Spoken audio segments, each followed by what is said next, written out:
Ji Isha and I welcome you all in my YouTube channel the Bios Planet. तो अब बात करते हैं हम इसके आगे, जहाँ तक हमने पढ़ा था क्लास 10 वालों के लिए। मैं जो चैप्टर मैंने जो स्टार्ट किया है वो है how to organism reproduce.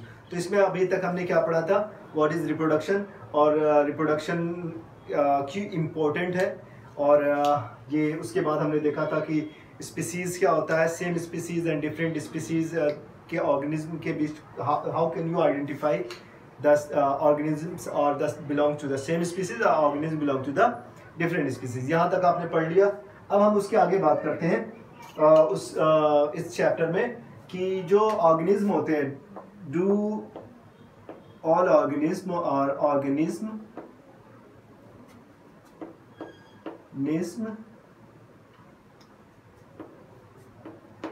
create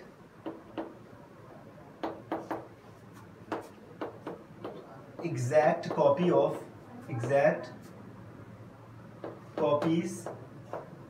of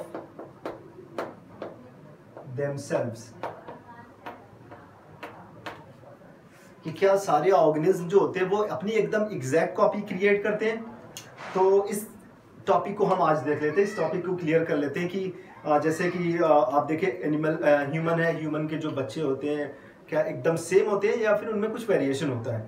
या फिर प्लांट कोई हो गया, क्या उनके जो प्लांट से प्लांट बन रहे हैं क्या एकदम सेम होते हैं या फिर उनमें कुछ वेरिएशन होता है? कभी कभी होता है कि एक हम सीड लगाते हैं, उसके प्लांट एकदम सेम हाइट के हो जाते हैं जितना उसके पेरेंट प्लांट थे।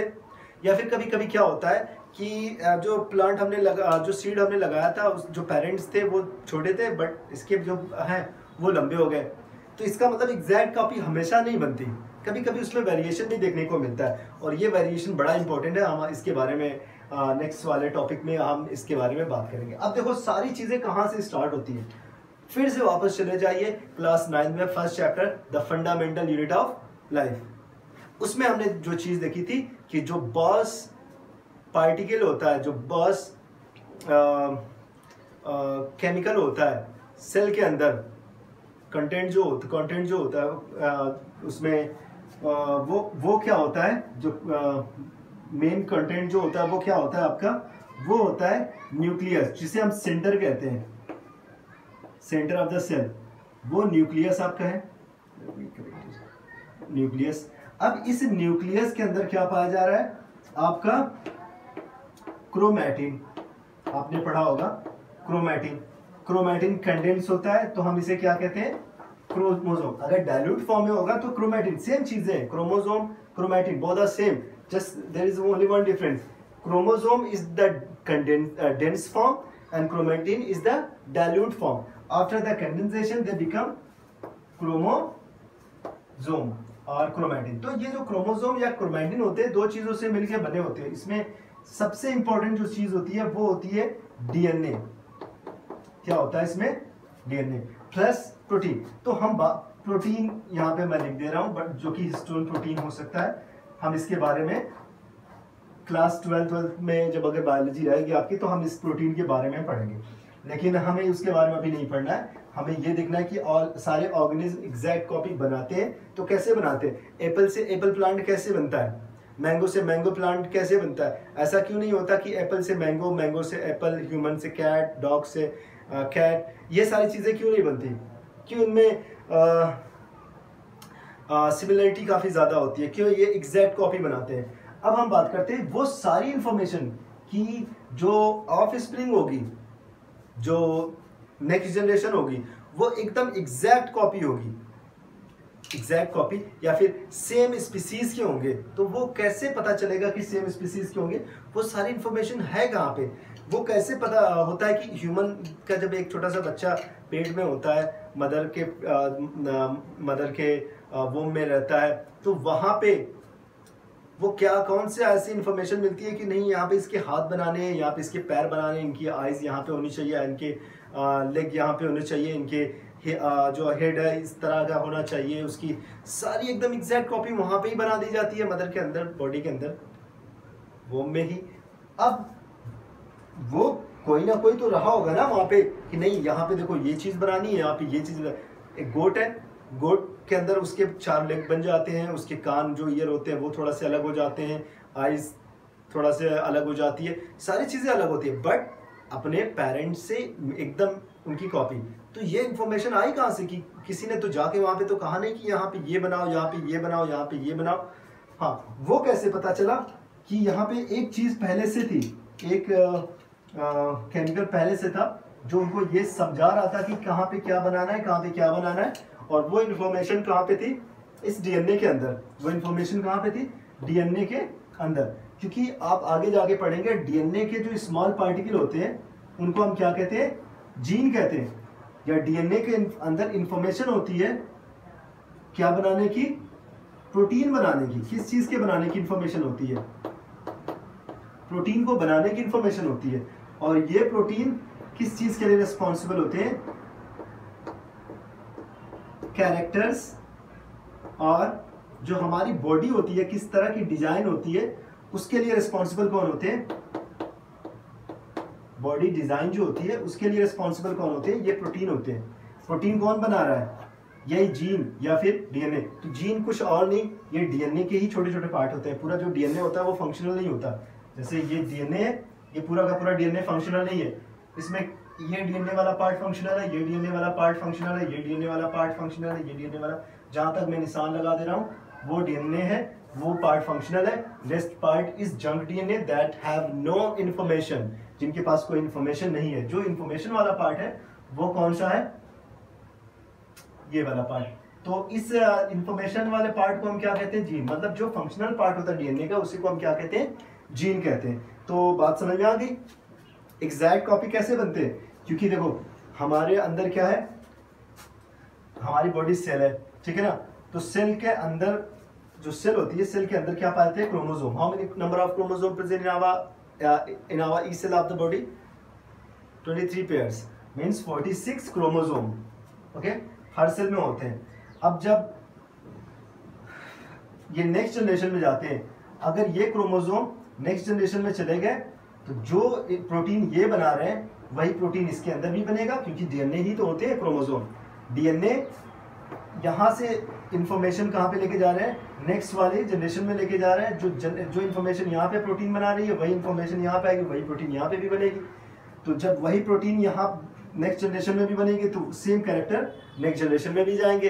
तो अगर हमारे पास हाथ, पैर, नाक, आँख, कान, ये सारी चीज़ें हैं, तो यही सेम चीज़ें कहाँ पे जाएंगी? हमारे जो ऑफ स्प्रिंग होंगे, हमारे जो संतानें होंगी, उनके अंदर यही कैरेक्टर्स जाएंगे।